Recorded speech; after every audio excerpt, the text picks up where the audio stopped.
नमस्कार, हमारे साथ हैं professor Sanjay Singh Baghel, motivational speaker, trainer and career counsellor.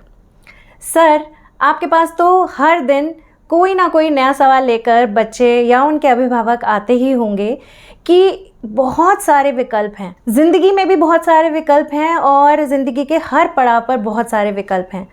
तो ये इतने सारे जो हमारे पास विकल्प आते हैं, उनमें से सही की तरफ कैसे चुनाव किया जाए, ये कई बार बहुत बड़ी समस्या बन जाता है। तो इसके लिए आप कोई ऐसी तरकीब सुझाइए जिससे हमारे सुनने वालों को, देखने वाले को ये समझ आए कि जब ज़िंदगी के किसी ऐसे पड़ाव पे वो पहुंचता है जब निर्णय लेने में उसको असमंजस हो, तो वो कैसे अपनी दिशा तय करे। सबसे पहले नीरजा, आपका बहुत बहुत धन्यवाद कि आपने मुझे बुलाया।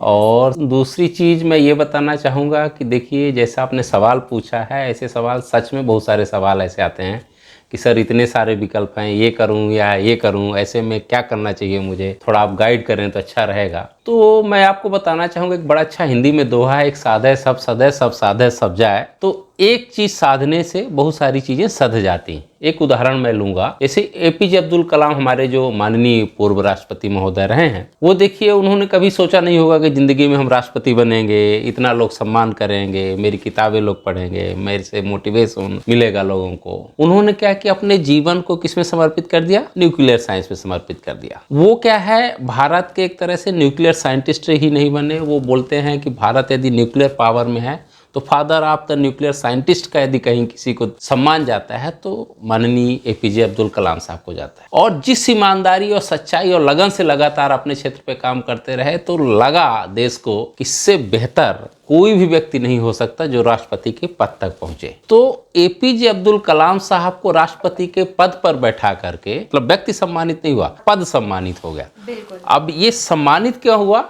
क्योंकि वो एक ही दिशा में लगातार काम करते रहे और देश की सेवा के लिए करते रहे। अब दूसरा सवाल आप ही के प्रश्न से जो उठ रहा है कि इतने सारे विकल्प हैं, तो उसमें से सही विकल्प कैसे चूज करें। तो इसके लिए एक बड़ी अच्छी किताब है, eat that frog, Brian Tracy साहब की किताब है, दुनिया के बड़े पर्सनालिटी डेवलपर हैं। वो कहते हैं हर एक व्यक्ति के मन में दिन भर इतने ख्याल आते हैं, लगभग मतलब एक हफ्ते में 42,000 से लेकर 45,000 के आसपास विचार आ जाते हैं एक सप्ताह में। अब 42,000 से, आप जैसे हमसे यहाँ बैठे हैं, बातचीत कर रहे हैं, लेकिन आपका मन कहीं ना कहीं और चीज़ों पर चल रहा होगा, तो ये भी विचार है। फिर आप किसी को देख करके कहीं मिलते हैं, बातचीत करते हैं, कई बार उनसे इन्फ्लुएंस हो जाते हैं, तो यार लगता है इनका जीवन ज़्यादा अच्छा है, मुझे ये सोचा था लेकिन अब ऐसे बनना है। फिर जब आप तीसरे व्यक्ति से मिलते हैं, कई बार लगता है दूसरा व्यक्ति नहीं, तीसरा व्यक्ति ज़्यादा पावरफुल है, उसको लोग चाहने वाले ज़्यादा हैं। फिर जब चौथा जीवन में मिलता है, दोनों को काटते हुए चौथा आपके लिए महत्वपूर्ण हो जाता है। तो कहीं ना कहीं आपके जीवन में भी बिल्कुल उस तरह से बदलती रहती है प्रायोरिटीज कि अब हमें इसमें से चूज क्या करें। तो ब्रायन ट्रेसी साहब बहुत अच्छी सलाह देते हैं कि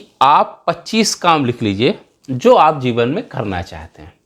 25 काम लिख लीजिए, लेकिन कहते हैं ना कि पांचों गुलियाँ एक जैसी नहीं होती और सभी की हथेलियों में जो रेखाएं होती है सबकी अलग अलग होती है।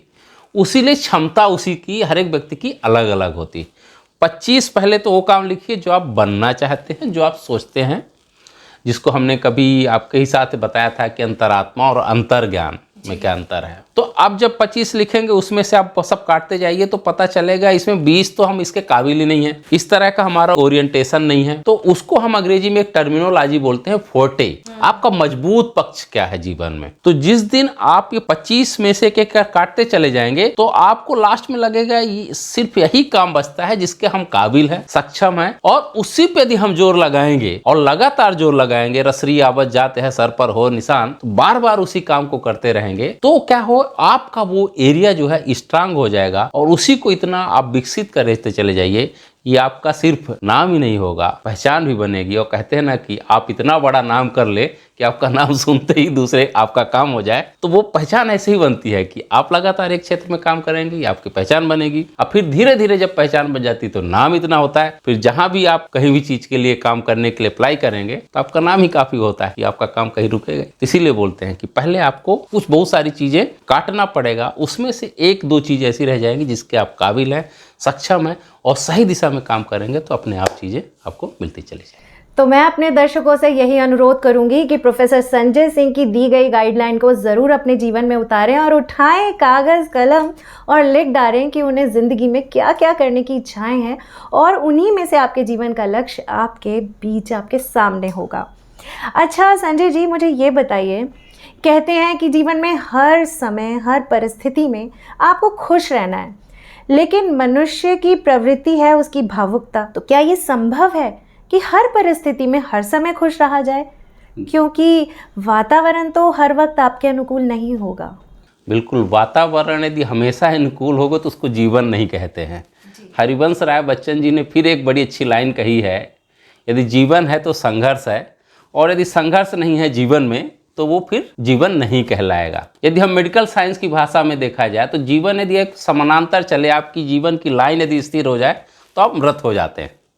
इसीलिए डॉक्टर भी कहते हैं कि आपका जो पल्स है वो जिगजैग जीवन में चलता है, उतार चढ़ाव चलते रहना चाहिए। यदि उतार चढ़ाव चढ़ रहा है इसका मतलब आपका जीवन सही दिशा में चल रहा है। यदि उतार चढ़ाव जीवन में नहीं आ रहा तो इसका मतलब सीधे सीधे मान लीजिए ना तो आप प्रयास कर रहे हैं किसी चीज़ के लिए और ना आप कुछ पाना चाहते हैं। जब आदमी कुछ प्रयास करेगा और कुछ पाना चाहेगा, कुछ मेहनत करेगा, तो ये सब चीज़ें आएंगी। कभी दुख होगा, ना मिलने का दुख होगा, और कई बार मिलने का सुख भी होगा।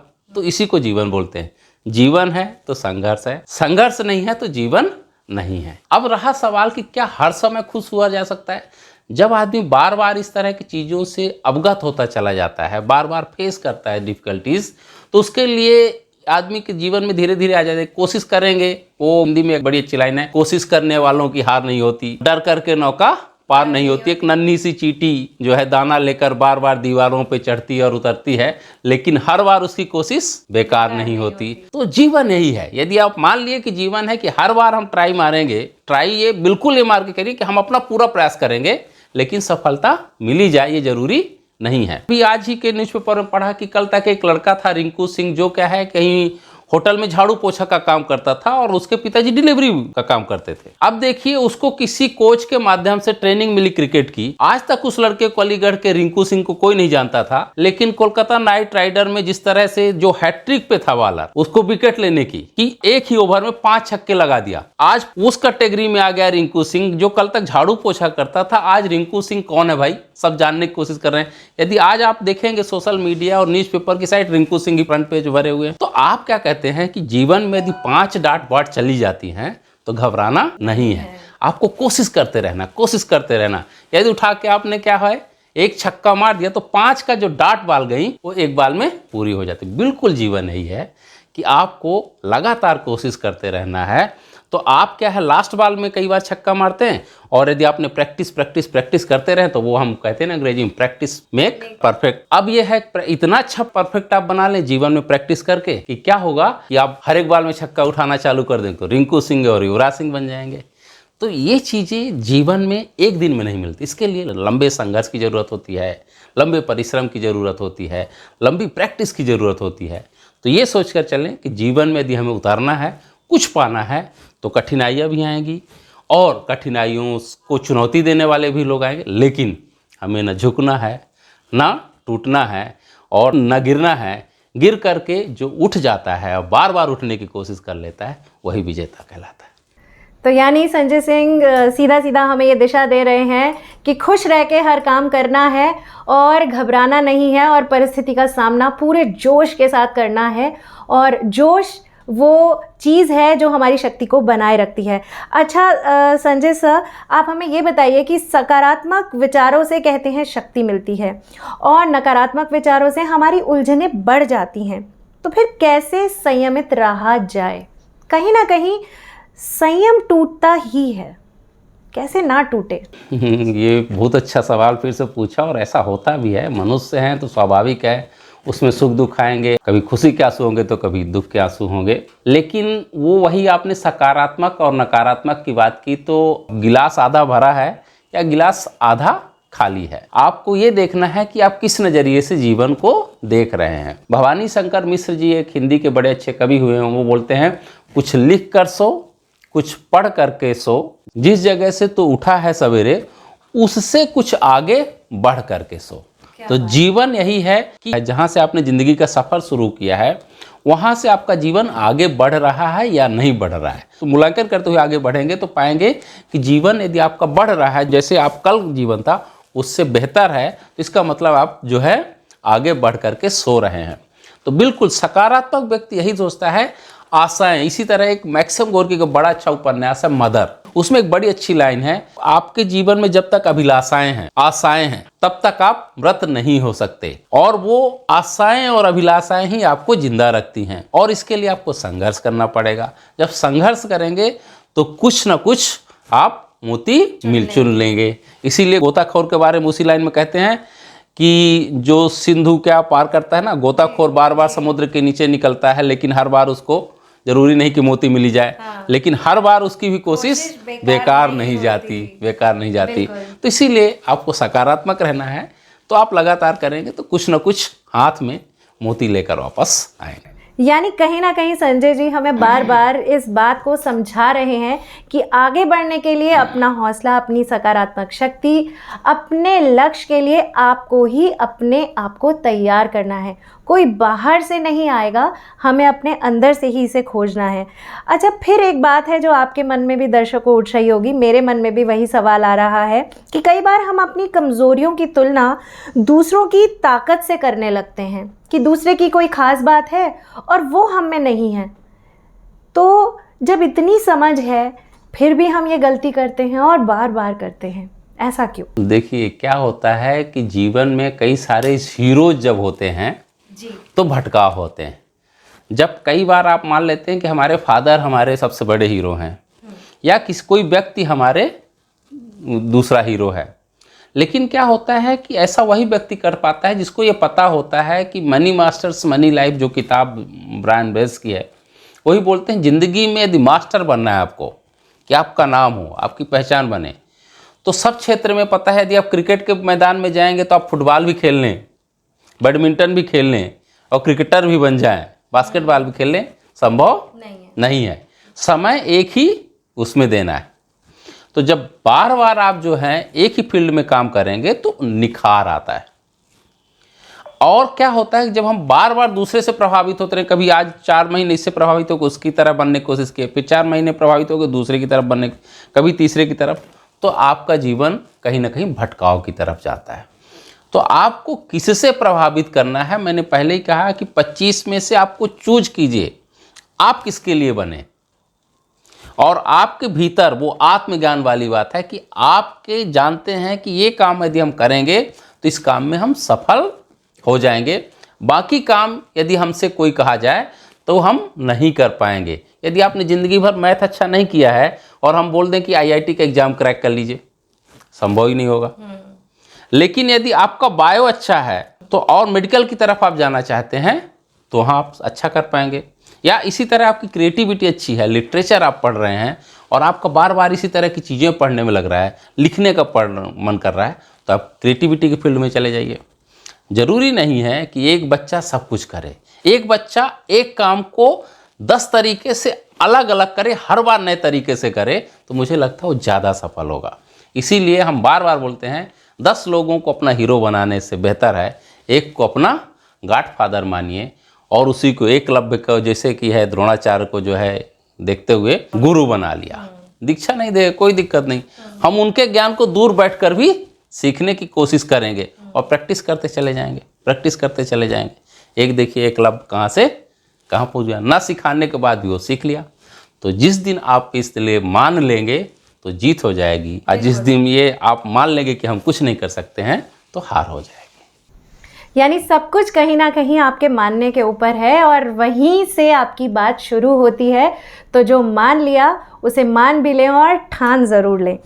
अच्छा संजय जी, ये बताइए कि किसी व्यक्ति के लिए उसकी चुनौतियां जब आती हैं वो उसे अपनी कमज़ोरी क्यों मान बैठता है, और कभी कभी कोई दूसरा व्यक्ति उसी चुनौती को अवसर के रूप में या अपनी शक्ति के रूप में उसे बढ़कर सामना कर लेता है। मुझे तो लगता है चुनौतियां नहीं हैं तो लड़ने की ताकत पैदा नहीं होती आप में। और मैं तो मानता हूं, मैं तो व्यक्तिगत जीवन में मैं देखता हूं कि चुनौतियां लीजिए और आपके जीवन में बहुत सारी कठिनाइयां आएंगी। आप जब आगे बढ़ रहे होंगे तो बहुत सारे लोग परेशान होंगे, कई बार रोकने की कोशिश करेंगे। आज ही मैंने एक बड़ी अच्छी कहानी पढ़ी कि एक कुत्ते और गधे में चैलेंज हुआ कि देखते हैं रेस में कौन जीतेगा। कुत्ते बोला मैं तो बहुत हमेशा तेज दौड़ता हूँ, मैं ही जीतूंगा। उसको घमंड आ गया। गधा बोला ठीक है, हम थोड़ा स्लो दौड़ते हैं लेकिन हम देखते हैं, हम चैलेंज स्वीकार करते हैं। अब क्या हुआ कि जब कुत्ता दौड़ना चालू किया, वो तेज दौड़ता है, तो जहां जहां से गुजरता गया उसके आसपास के जितने कुत्ते थे अपने एरिया में नए कुत्ते को देख करके उसकी तरफ भौंकना चालू किए, उसकी तरफ दौड़ना चालू किए। उसके दिमाग में डिस्कशन हुआ, वो परेशान हुआ और कहीं ना कहीं अपने रास्ते से भटकता गया। और ये जो गधा था जो स्लो दौड़ता था, कछुए खरगोश की आपने सुनी होगी कहानी। तो गधा लगातार दौड़ता रहा और कोशिश किया कि जो गड्ढे खुदे हुए हैं उसको वो जंप करते चला जाए। तो वो जंप करते करते वो आगे पहुंच गया। तो वही है कि जब आप कुत्ते की तरह दौड़ेंगे, घमंड के साथ दौड़ेंगे, तो आपको रोकने वाले भी लोग आएंगे, परेशान करने वाले लोग आएंगे। लेकिन यदि आप लो प्रोफाइल होकर के लगातार दौड़ेंगे और जीत और हार के बिना दौड़ेंगे तो मुझे लगता है सफलता मिलेगी। और एक चीज और रखिए कि जब आदमी चुनौती स्वीकार करता है ना और रास्ते में गड्ढे आते हैं तो आदमी छलांग मारना बेसिकली तभी सीखता है, क्योंकि जब तक आपके रास्ते में गड्ढे नहीं आएंगे तो आप आराम से चलने की कोशिश करेंगे। जब चुनौतियां मिल जाती हैं तो आप उस चुनौतियों को पार करने के लिए छलांग मारना सीखते हैं, आप उस कठिनाई को पार करना सीखते हैं। इसलिए आपको चुनौतियां ही वो ताकत देती हैं, वो कहीं ना कहीं हिम्मत देती हैं कि हमें कैसे आगे बढ़ना है। और ये सब परेशानियां तो आती हैं जीवन में, तो इसीलिए घबराना नहीं है, आगे बढ़ना है और कैसे हमें अपने मंजिल तक पहुंचना है, ये जरूर अपने ध्यान में रखना है। तो पीछे मुड़ के नहीं देखना। तो दर्शकों, इस लाजवाब जवाब के साथ हमें हमारा उत्तर मिल गया है कि ये चुनौतियां नहीं है, ये लंबी लंबी छलांग लगाने का हमारे पास अवसर है।